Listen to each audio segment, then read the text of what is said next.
Ladies and gentlemen, Joe Rogan has some thoughts. And we shouldn't have militarized groups of people roaming the streets, just showing up with masks on, snatching people up. I'm Rich Lowry of National Review. And of course, that was Joe Rogan and some anti ICE remarks that went viral the other day. And I think it's worth pausing to really focus on what he said because it's so wrong and it's so misinformed, but unfortunately reflects what a lot of people think about this issue, maybe a sign of why the politics of these ICE operations are going the wrong way for the administration. But I'm going to demonstrate to you with facts and with references to the law why what he said was totally ignorant. Let's begin with this old chestnut. Can't stand this one. Can't stand this one, but he said it.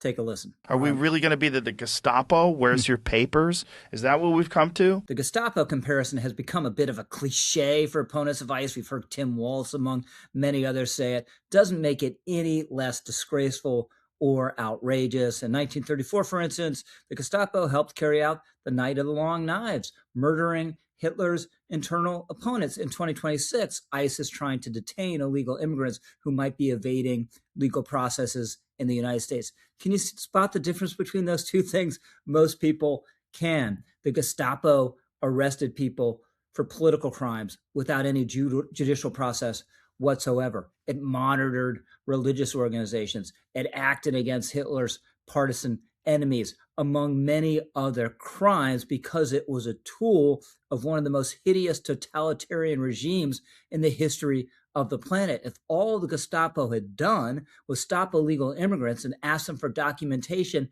it wouldn't have been the Gestapo. I want to come back to documents because Rogan's obsessed with that.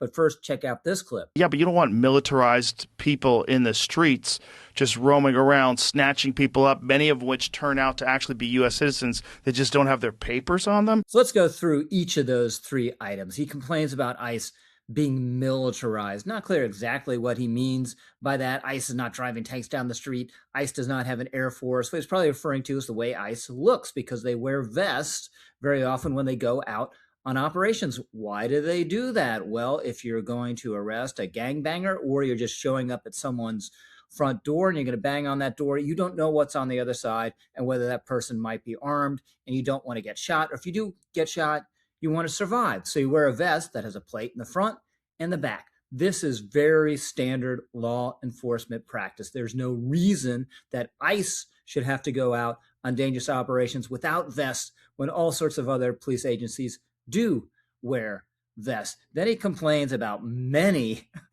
U.S. citizens being scooped up and detained. That word many is doing a lot of work there. Not clear what he means by it. Is many thousands or as many a couple hundreds or a couple dozen? But the fact is, ICE is not targeting U.S. citizens. They are not going out on raids against U.S. citizens. Now, it's possible that they could detain U.S. citizens. Say you're a citizen in a car being driven by an illegal immigrant that ICE is looking for or ICE finds. They're going to detain you for a while, and they're going to check to see if you have any outstanding warrants, because ICE is a law enforcement agency. Also, we get U.S. citizens detained in places like Minneapolis when they commit crimes in the course of obstructing ICE operations. But the best number out there is that last year, from January to September, about 170 U.S. citizens, 170 in these massive ICE operations were detained. So this is not a large phenomenon, and portraying it as such is completely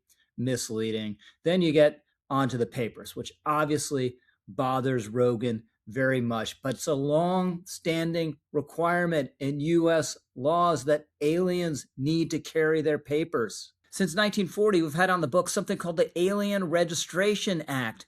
That's 86 years. Donald Trump didn't just make this up. The Registration Act says if you're a non-citizen coming here for more than 30 days, you got to register with the United States government and then carry on you proof of your registration or your status. Most green card holders are used to carrying their green card on them in their wallet or in their purse. Those are papers. That doesn't make us a totalitarian society. This is just a basic function of a sovereign state wanting to know who is coming in to the country. And by the way, the idea that law enforcement officers asking for papers is inherently threatening or wrong also makes zero sense, because every traffic stop in America, what happens? The cop comes to your window and asks you for your driver's license and your registration, for your papers, both for yourself and for your car, right? We show our ID all the time in all sorts of circumstances: buying beer at the local supermarket, picking up a prescription, sometimes when you're using a credit card at a certain establishment, when you're entering an office building, over and over again. There's nothing wrong with that. And if we as citizens have to show our papers all the time, it's not out of bounds for ICE to ask for papers from people they suspect of being illegal aliens. And by the way, these stops where they talk to illegal aliens and ask for documentation, they are governed by rules and laws. This has been set out by my friend Art Arthur at the Indispensable Center for Immigration Studies. Arthur notes how ICE officers, like anyone else in the public, could walk up to someone and start asking questions. Well, that's fine as long as the person realizes they're free to walk away. But if the subject doesn't feel free to leave, well, then you have these rules coming in play. The relevant statute says if the immigration officer has a reasonable suspicion, that's the key phrase, based on specific articulable facts, that the person being questioned is or is attempting to be engaged in an offense against the United States or is an alien illegally in the United States, the immigration officer may briefly detain the person for questioning. Now, the standards here are set out by a Supreme Court decision. This also is not new. It's from 1968, Terry versus Ohio, setting out what the reasonable suspicion standard is. These stops that our ICE and other officers are engaged in, they're called Terry stops. Again, not a new concept, been around for a very long time. Now, that's a lot of BS we already covered, but there's still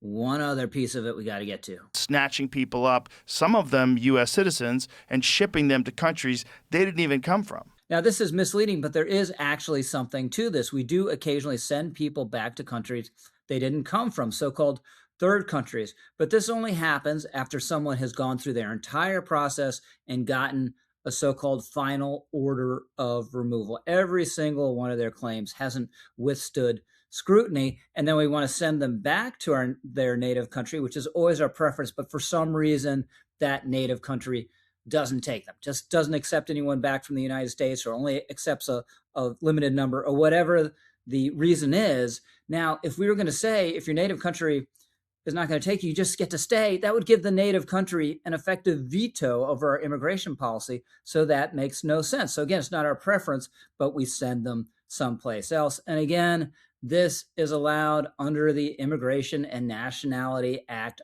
allowed under the law, INA 241B. You can look it up. Now, in fairness to Rogan, he couched a lot of this in terms of, I understand this point of view. But from where I sit, there's no understanding the point of view of someone who considers ICE the Gestapo, or so woefully misinformed on every single one of these points. So look, this debate would be in a much better place if people actually understood the facts. I'm Rich Lowry, over and out.